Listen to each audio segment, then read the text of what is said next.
Hi, Tilly. Hi, Bilal. We've got a very familiar voice this week. Hello, everyone. It's Jessi from GlastoCast. Hello. That was a bit of a cheesy intro of me, wasn't it? But I thought I'd sneak in. We love the cheese.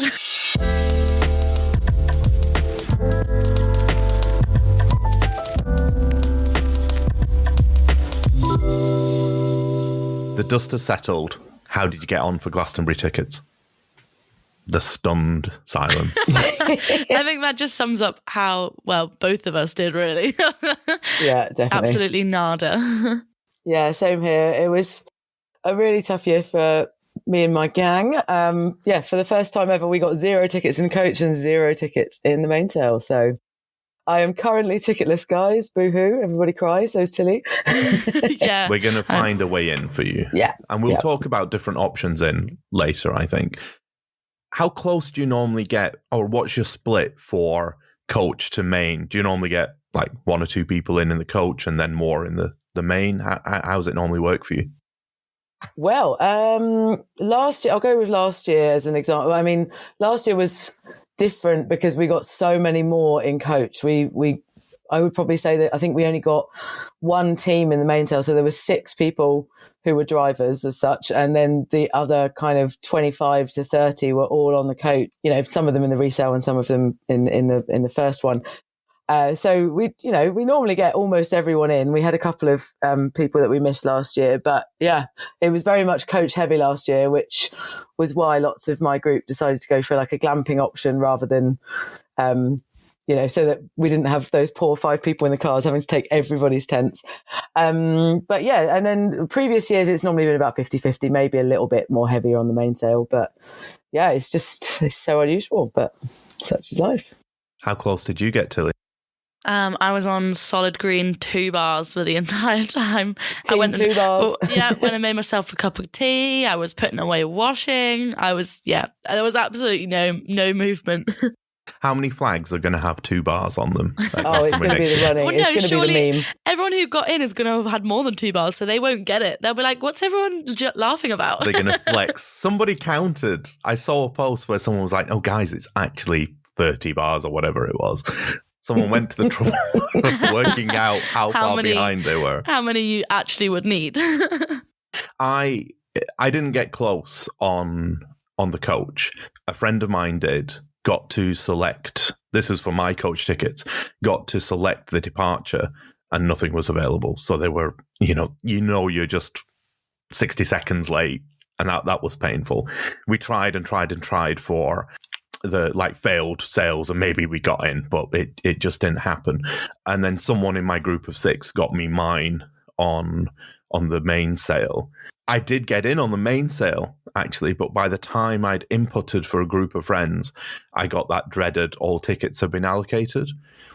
Now, what I'd learned from the coach sale was if you keep refreshing at that point, that actually you still might have a chance. It's not tickets allocated isn't sold out. That was not the case for me because it promptly booted me out as I was refreshing. But yeah, so for me personally, I got my ticket, but didn't have any success getting in and stuck to the rules. I had different devices, some on 4G, some on Wi-Fi. And then you hit social media and realize nobody stuck to the rules. I was going to say, you're a braver soul than me because I didn't have the balls to refresh. I was like, no, they told me not to refresh. I will not be refreshing.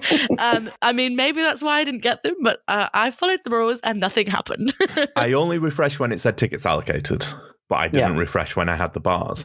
But look, I'd commandeered every phone in the house and I was on a 4G signal, but there was a mixed bag on social media. Some people saying they got through with just one device and got an access denied message. Now, some people said if you refresh then it might have, or if you went back, it might have let you back in. But some people who didn't follow the rules, they were like, no, the bots didn't do anything, or the bot detection didn't do anything. We were just in. Yeah, so we had on the coach sale, one of my friends was in and putting things in, and then he got trying to find the coach departure times, and then he got flagged as a bot literally while doing that, which was weird. He did say he had refreshed while the queue was happening, but then when he got in, he carried on as normal.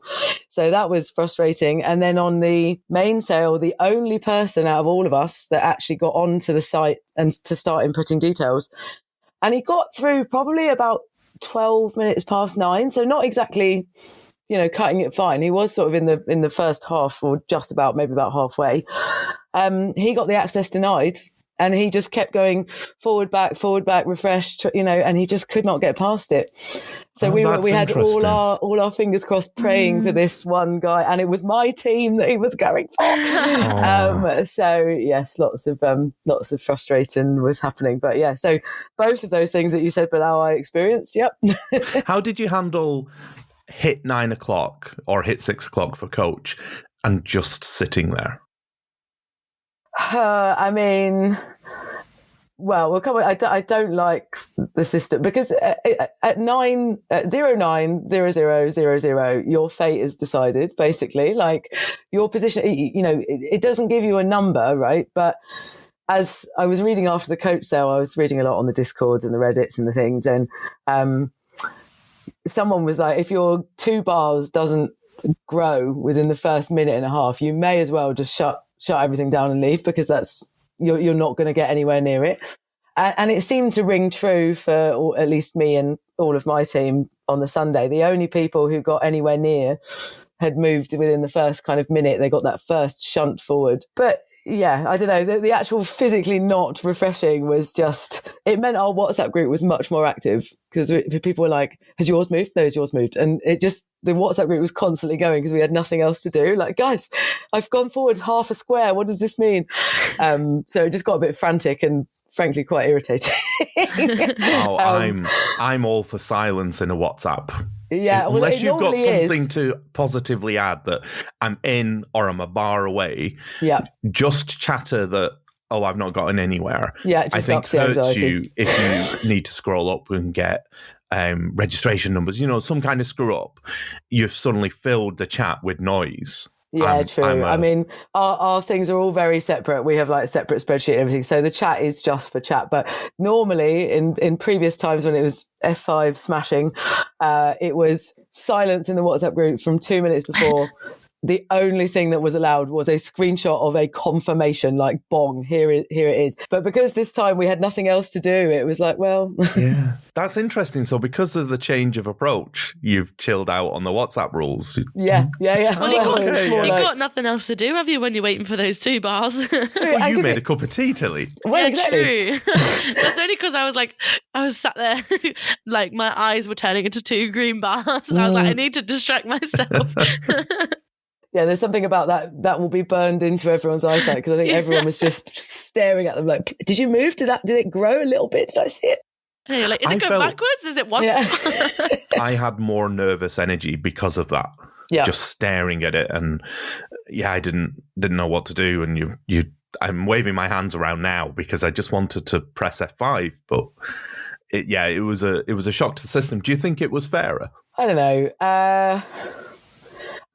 The amount of people that, I'm just talking about the people that I've seen online and in various places, the amount of people who've gone, I've tried for 10 years, I've never been, I've always wanted to go, and I managed to get a ticket this year, is so heartwarming. Like I've said, like you see that every year, but I feel like that has been so much more prevalent.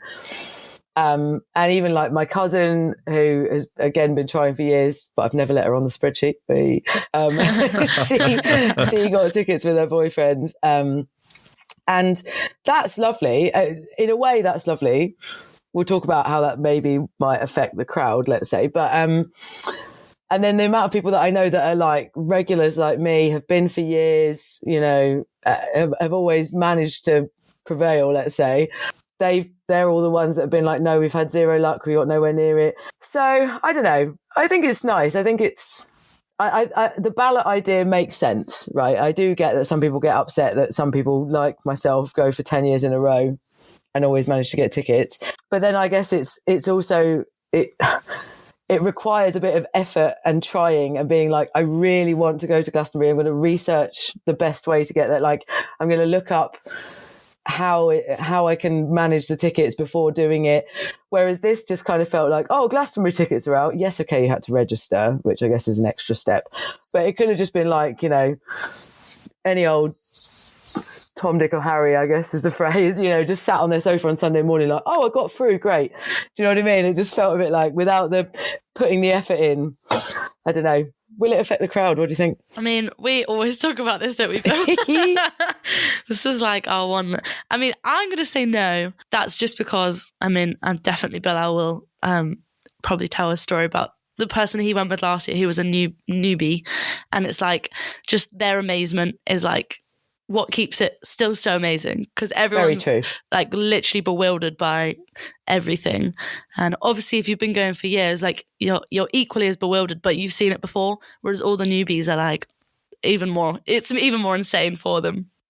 Yeah, and it's anecdotal, but I do think more newbies got places. Going off our social media, it does feel that way. Going off the comments, there was fewer of the comments that said the same people get in every time. The newbies chat was more prevalent, and the only other chat was, oh, some people pressed back and kept getting groups of tickets. I saw that. But I don't... There's not that many people who are going in a group of 60 who have 10 groups. They just don't exist. Most people go for a group of 12. I don't have 11 friends, you know. There's not that. Tilly definitely doesn't. Stop. Tilly was going for 2. She was like, "Ooh, can I get 4 people to help me?" Yeah, last time I was like, Bill, has it always been a rule that you can only have 6? And he was like, well, yeah. And I was like, oh, I just don't have 5 other friends. I've never had to try. Yeah, we have always volunteered. But I think that newbie energy is going to be brilliant. I think it's going to be a little more chaotic because there's a sense of knowing your way around the festival, and you're going to have more people who are just going in every which direction opposite the flow of the crowd. Good. Makes it exciting, makes it fun, gives it a bit of an edge. I love it. I definitely feel bad for those people who like it becomes like almost like a family holiday every year. Like they go to Glastonbury and it's like that's a big part of your summer or your year to not happen. So like I do feel bad for, and like obviously I didn't get tickets and I'm very upset about it, but it's like I don't feel like I deserve it more than anyone else. But I would like it more than someone else. Yeah, you want it more than the casual, oh, I'll just give it a go because I get in a queue. Yeah. I think that's it. It's at least the F5, you're like, I'm putting effort in. Look at me putting effort in. My best. Yeah, exactly. I think that's the only bit. And the only other thing for me is that Glastonbury, you know, you guys as well, we all talk about good festivals, and I don't want to call them bad festivals, but like the best festivals, and I know you've mentioned this as well, is normally dictated by the crowd and the people who go. Yes, okay, the music, yes, okay, the things that are available, but the crowd does make a huge difference. And I just think at Glastonbury, because of the amount of people who return, and they almost like pass on that wisdom to the newbies. Do you know what I mean? There is, I don't want to call it like a Glastonbury etiquette, but there is something about being in the crowd that everyone there kind of gets the same idea. You know, if you shove someone, you say sorry, or I don't know, or if somebody needs some water and you've got some in your bag, I don't know, just this sort of thing, that kind of like crowd, we're all in this together and we're all here trying to do this thing. People talk about how the dickhead percentage has gone up quite a lot. Sorry for swearing, but you know, it goes up and up every year, and you know, you always have these stories of like, oh, there was this horrible person next to me or whatever. But I don't know, I just wonder if there's going to be a bit more of that, like just the people who are going for for other festivals, who are going because there are good headliners and because they've seen it on the BBC, not because, you know, they get that it's just this whole big community wonderland. Yeah, I definitely get that. Like, you get people who are maybe going for the hype to say they've been for the hype, exactly, rather than because they're buying into like the whole. Do you know what idea. The measure is? The measure is how many complaints you hear about the lack of fairground rides. And like also, Reading's got all of these bumper cars. Where are the bumper cars? And then you know.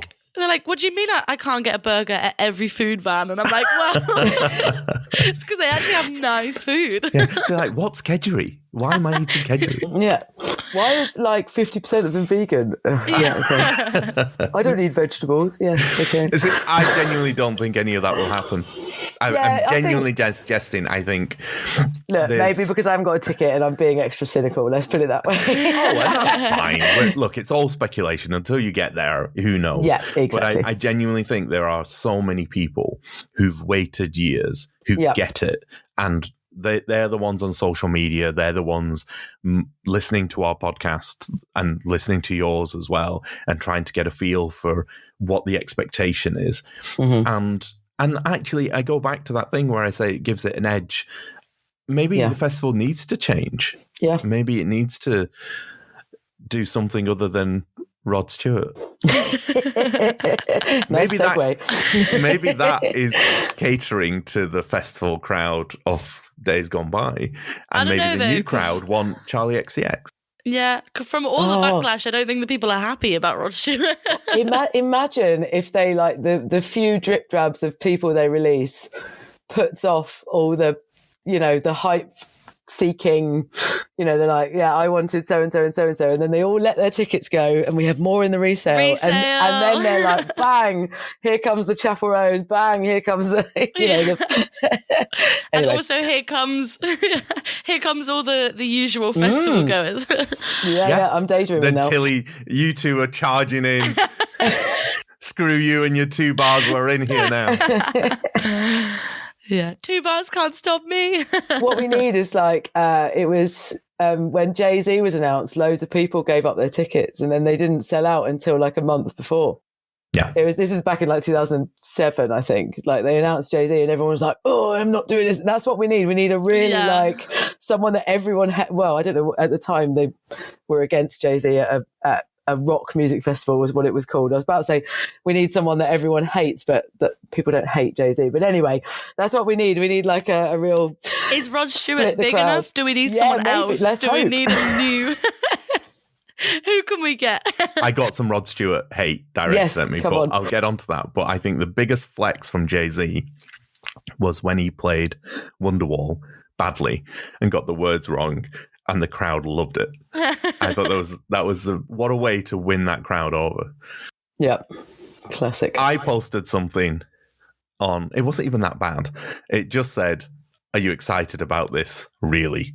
That's all I put on Instagram, and I got a couple of messages. And let me explain. Rod Stewart is my nemesis.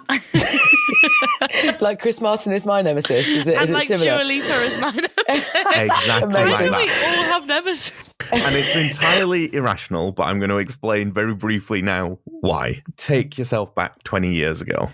We're talking peak Bilal, peak dating Bilal here. We're talking I was 3 years old. just throw that out there. Thank you, Tilly. You're welcome. Yeah, it was a long time ago. I'm on a first date, having a great time. Momentum's on my side, right? I've got the chart. I got the Riz. Skibbity Riz. Please stop. It's all going well. An hour into the date, someone sets up a speaker in the corner of the bar. There's not many people in the bar anyway. And I pay very little attention because I'm focused on this beautiful woman I've got this date with. And then a Rod Stewart tribute act comes out and starts serenading us because there was no one else in there. And I could not get a word in edgeways for these unpleasant tight white pants that kept wandering over to us. And when you sat down and someone's cabaret style walking around, that's eye level. Those tight pants were eye level. And I'm not saying she preferred Rod to me, but I think Rod she tribute. But just the sound of those songs now send shivers down my spine. So it's trauma response is what you're saying. So much trauma. Oh my God. Did not get a second date. Did not get a second date. Curse you, Rod. She probably ran off with the Rod Stewart tribute act. And she did think he was sexy. But that is why I posted a little bit of negative Rod Stewart stuff. Look, I'm going to be controversial now, but probably that Rod Stewart tribute act probably is singing better or sang better then than Rod Stewart is going to be able to sing next summer. I've heard that, he's a legend and I do like some of the songs, but I've heard that he is become not very good at performing, let's say. You know, with age, and that happens. But he's had like several operations on his vocal cords, and it's like at this point, maybe you should like rest your vocal cords. And give it to what some people wanted as a legend slot, Madonna. Yeah, where was the Madonna or the Cher or the... I heard Stevie Wonder. I was like, oh my God, Stevie Wonder. They are outright headliners. They're not legend slot. That Kylie did it as a legend slot is a shock. That's not normal. Yeah, true. You're not getting Madonna or Cher doing the legend slot. Especially because, like, wasn't it the whole slot introduced because Michael Eavis was like, I want it to be over tea time. Like, imagine being like, so Cher, like, it's going to be during people's tea time. Like, are you all right with that? And Cher is a legend. There's a video of Cher, like, holding her own, dancing with 20-year-old Michael Jackson and the Jackson 5. It's insane. Absolute legend. But I would put her as a Sunday headliner. If I was Cher, I'd be like, where's my headline slot? Yeah, where is my slot? Yeah. I'm Cher, bitch. Sorry. that's true now. I'm going to mark it as explicit now. The kids can't listen. Had to come out. But look, people want to sing along at tea time on a Sunday. And if you are close to Gate A on a Sunday and you look at the demographics of people coming in with Sunday tickets, Rod Stewart is right on the money. He's right up their street. Yeah, very true. They are, amazingly, they are older than Rod, those people coming through those gates. I'm going to hell, aren't I? What would happen if he came on stage and you realised all along that Rod Stewart tribute act was the real thing? Like, my old years ago, he was on his knees. He needed money for the train sets.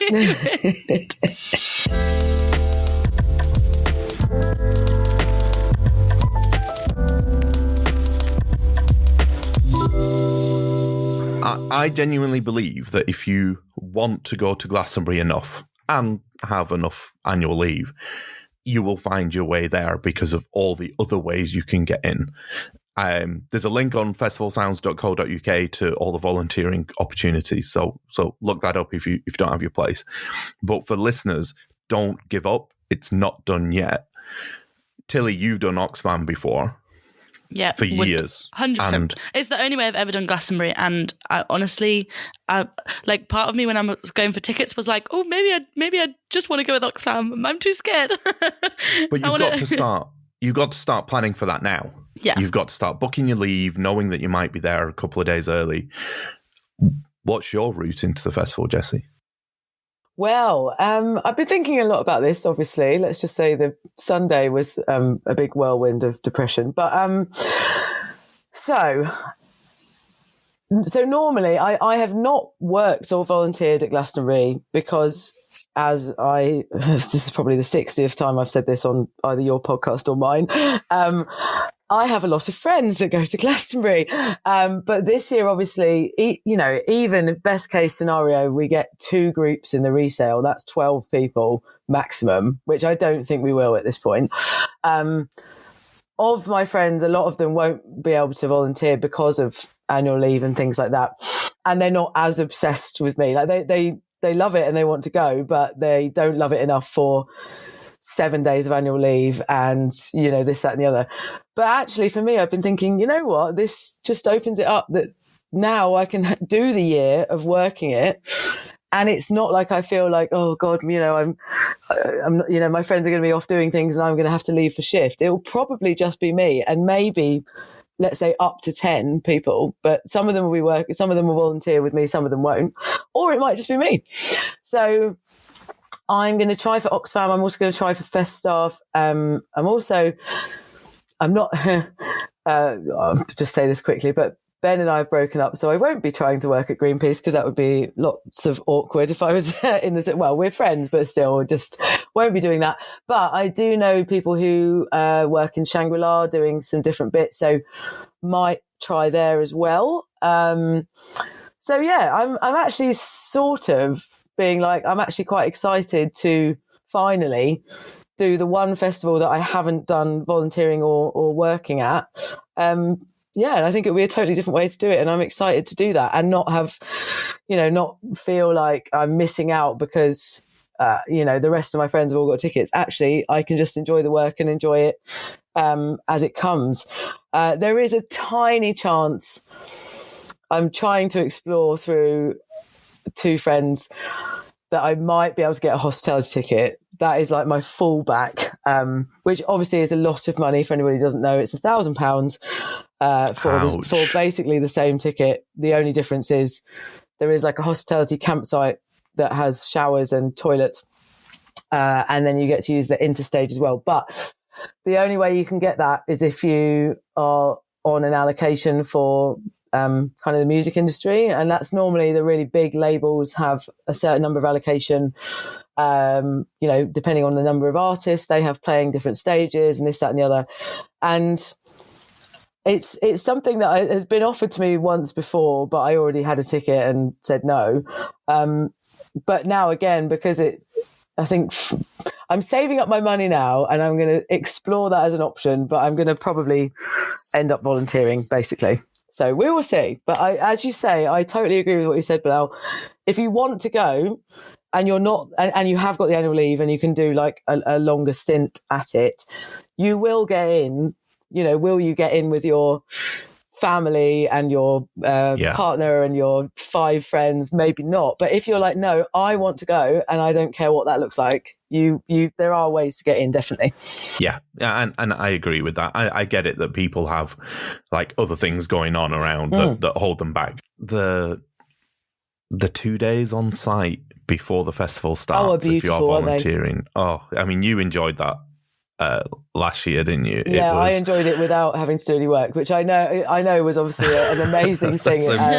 Dream. I had a lovely time, but won't be doing that again. But yeah, just to be able to walk around the site when there's no one there and like go to the crew bars and then, just do a big lap of the site and then even on the Wednesday morning, if you're not working, I mean, normally if you're volunteering Wednesday morning, it's like the morning that everyone works, right? But just to watch everyone come in and see those fields like fill up it's really, really fun.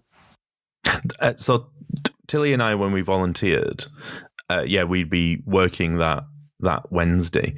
If we were starting our shift at say 2:00, we wouldn't go watch the festival fill up. We would sit at camp drinking iced lattes in the Oxfam campsite because they make it so nice for you. And you're like, do you want a proper cooked breakfast and a nice latte and just sit here? Literally like a full English, and you're like, yeah.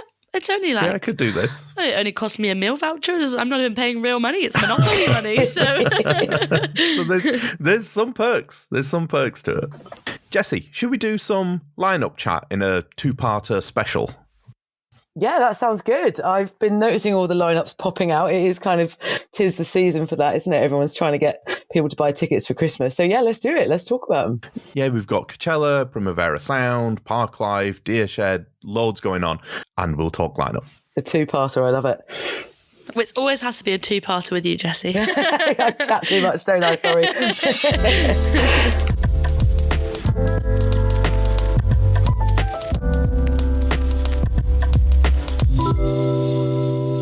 Thank you for listening. Please hit the follow or the subscribe button, and the next episode with Jessi talking about lineups will be out in a couple of days.